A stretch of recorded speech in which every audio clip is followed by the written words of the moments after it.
Llamarina dhe gjësende të forta binin nga kati i fundit i blokut të tretë të banesave të arabëve, që u dëgjë të enjtë në mbrëmje.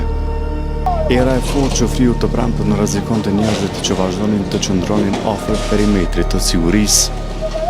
Banorët e këtij bloku ishin evakuar të enjtë në mbrëmje dhe as sot nuk kanë mundur të hyjnë nëpër banesat e tyre për shkak të sigurisë.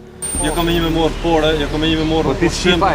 Na nuk ke shkëpime. Unë nuk mund me lënë kërkon me një, se secili keni kanë nevojë se tek e fundit është banesa juja.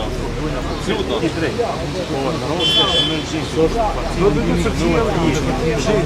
Nëse kërcënohet jeta, dëgjoj.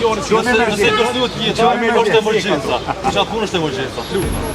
Luta. Nëse ka nevojë për ndihmë mjekësore, ja throsim emergjencë, vjen për 2 minuta dhe në rregull. Pa mos parasysh.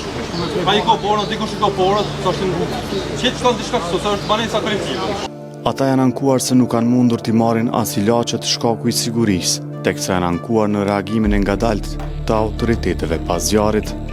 Zjarri ka fillu mbram në ora 7 dikon po, personalisht kam qenë banesë, ekipet zjarfikse tu se kanë ardhur me po, në momentin e duhur.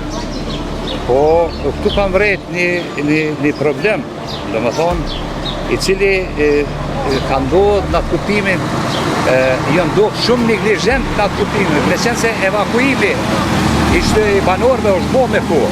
Po, është problemi munges mjetëve, do me thonë, zjarri ka mujtë mushu edhe në fillim, por munges mjetëve, zjarreve shtrike duke përhapur.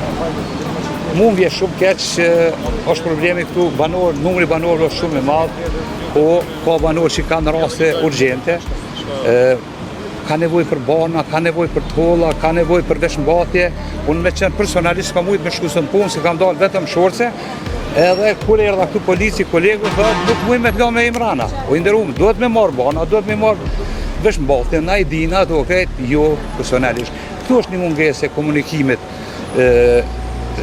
institucionet ndërmes vetit, që është edhe ma parë.